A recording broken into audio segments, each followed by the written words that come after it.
mom just went to a golf course where, you know, you can golf and stuff and ride on little golf carts. And she was filming her little ride on the golf carts. And she sent me the whole video. She's like, Casey, I need you to put the Jurassic Park music over this. And I'm like, why in the world would I do that? She's like, Casey, I felt like I was in like those Jeeps in Jurassic Park. And I was riding through it because this golf course was just so woodsy and foresty and it was just so majestic. Please do it.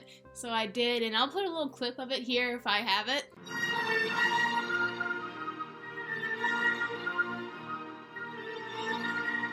So yeah, I'm just like the best daughter ever. Well, howdy there, folks. I am extremely tired, so while I'm in this like stay at home and do nothing mood, I may as well do the stay at home tag and be somewhat productive. That's right, I'm doing the tag that tells people to stay at home right kind of basically at the end of quarantine. Businesses are opening up, at least in my part of Florida, but I'm still like, you know, let's not all just rush out real quick, just, you know, stay at home. Yeah, I'm basically still in stay at home camp. Do you guys like being this low? Should I prop you up a little? Oh dang, no! It's okay, I got you. Yeah, you guys are just gonna have to stay low for a little bit. So I'm just gonna do this really comfy and cozy tag that basically lists everything that I love, except Animal Crossing. Not that I don't love it, I just haven't ever played it. So maybe I should.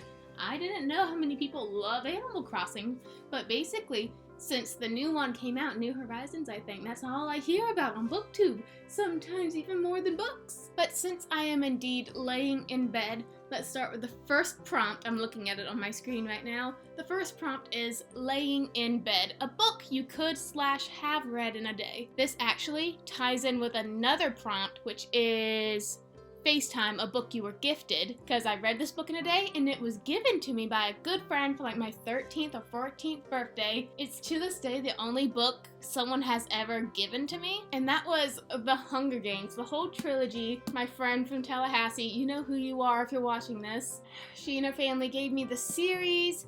I read this immediately the day after my birthday, in bed, whole day, got through it, and I was just amazed.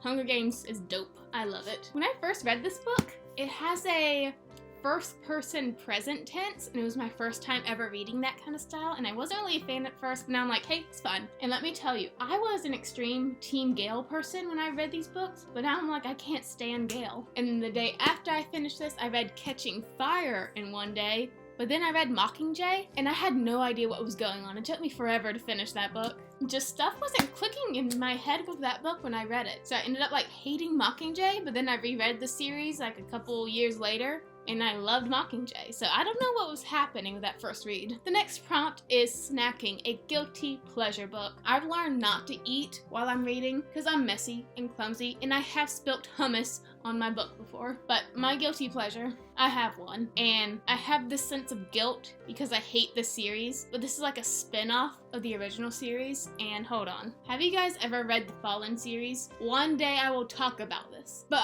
it's honestly been a while since I read these books, and I'm gonna have to reread them before I do a review on them. So I'm like mentally preparing myself for that and waiting for the libraries to open back up. However, they had like a spin-off book, Unforgiven, featuring the only character I like, Cam, I think that's his name? Yep, Cam, where it's basically him and the devil in this sort of competition to save this girl's soul from hell. I still have issues with this book, but when I feel like I want to get angry on purpose, this is the book I pick up. Prompt number 3, Netflix, a series you want to start. I have a ton of series like on my shelf that I have not started yet. I like to go out and just buy whole completed series, put them on my shelf, and just wait for the mood to hit me. I try to read a new series each month, sometimes 2 a month. But the one that is calling out to me so far, maybe because I finished Night Circus and I like the circus aspects of it, I'm feeling like I should read Caraval next. I don't know why. Just because I'm like, ooh, Circus Island? Wow, that sounds kind of cool. And I have the other 2 books, so I should just like get into it. Or it's either that or some type of fantasy book. I'm in the mood for fantasy right now. And also that cover looks pretty nice. Number 4, Deep Clean, a book that has been on your TBR for ages. I've had this book for forever. Actually, it's 3 books combined into one. It is called, actually first, I saw it recommended on Captured in Words, and he's like a fantasy reader. I really love him, like his whole vibe and content. He's really good. And he recommended this book, and it sounded so awesome. It's called The Legend of Drizzt. Has the first 3 books in it: Homeland, Exile, Sojourn. It's about this dark elf, I think, and he's just like a warrior, and he goes around hitting things, and he has like a panther as a sidekick. I'm like, wow, that sounds amazing. However, what I did not know is that it's based on Dungeons and Dragons, a thing I have never played. I only know about it because of Stranger Things. So even though I'm really interested, I'm also like, what if I don't understand anything because it's Dungeons and Dragons? But it still sounds so cool. Listen to this. For Homeland, the first book. Still an infant, his mother held a dagger to his heart. Just a boy, he was initiated into the subterranean world of violence and evil. Finally, Drizzt escapes his dark legacy and ventures into the wild Underdark in search of his destiny. I want to read it, but I'm scared. Number 5, Animal Crossing, a book you recently bought because of hype. Everything, basically. Grisha, which was okay. Six of Crows, which was awesome. Red Queen, which was terrible. But a standalone that I have bought because of the hype and got for like $4 was The 7 Husbands of Evelyn Hugo. I've read Daisy Jones and the Six and thought it was okay. Wasn't a fan of Daisy, or just how like everybody basically worshipped her whenever she walked into a room. I did like how it was like an interview, but that's basically it. I'm just like, yeah, cool. I do wish that someone would make like a soundtrack for all the songs that were in Daisy and Jones and the Six. But I honestly have very little drive to read this book, so it's been sitting on my shelf for a while, and it'll be sitting on my shelf for a while. This book is just about a aging Hollywood starlet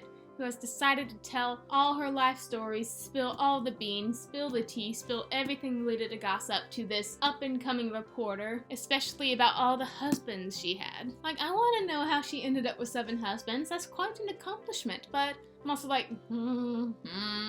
I want to read something with a dragon. Speaking of, okay, the next prompt, productivity, a book that has had such an impact on you. I wish that I can show you the images in my mind that come upon me when I pick up this book, cradle it close to my arms, and just give you the warm, fuzzy feelings I feel. I wish I could give you a piece of this happiness. However, I'm also greedy and it's my happiness. I love this book. I'm never giving it up. I would save this in a fire before my little brother. 80% true. The reason I brought up a fire, okay? Like this year, like, can we relate? This year, terrible start. 0 out of 10, would not recommend. I thought in May things would get so much better. Alas, I was proven wrong. In April things were starting to get a little bit better, but there was like rumors of stuff reopening.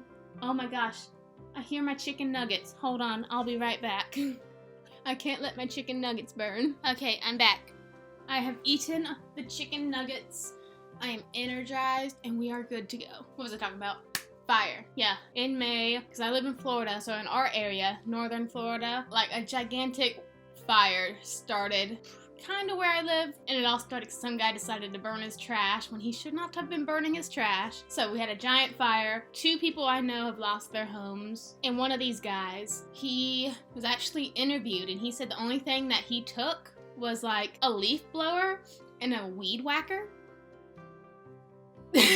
Because that was the only thing he could like carry in his car. He had, let's see, a wife and 2 sons, and he started out like funny enough. Like they got the news that they had to leave. The wife, she got the turtle, got the dog, got her filing cabinet, put all that stuff in her car, and drove off. Didn't tell the husband or her sons where she was going, but she was just out of there. Then the next son did the same thing, grabbed the stuff he needed, got out of there with his car. Next son, same thing, got his stuff, got in the car, left. And so our friend, he was just standing there alone in his house like, well, what should I take? So he just grabbed his leaf blower and weed whacker and just headed out of there. So thankfully they all got cars, they got places to stay.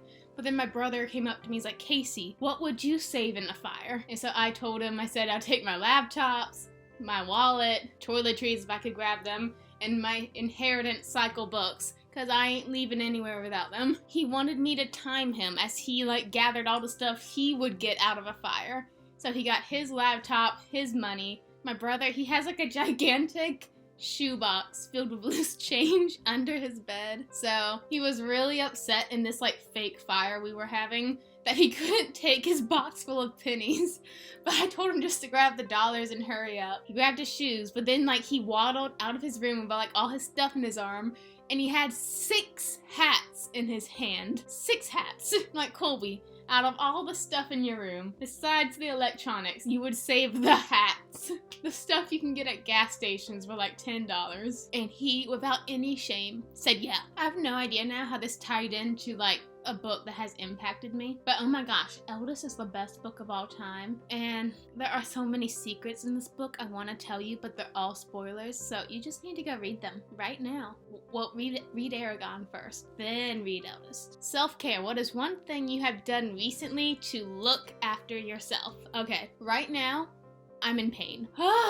Like May. It's just been awful. Right now, I'm having some dental issues. Like, I'm really proud of my teeth. I got some nice teeth, okay? Never had a cavity. Everything is gleaming and shining and white, and that's how I like it. However, I had a little mix-up with some whitening strips, and now I can't move my upper lip. So it is super hard to talk, and it actually kind of hurts. Like, and I can hear just how different my voice kind of sounds. It's kind of lisping too. But I really wanted to film. So I'm guessing this prompt is like, oh, I took myself out to a spa day. I read a self-help book. But no, next week on May 19th, I'm going to the dentist to get it fixed. So that's how I'm helping myself.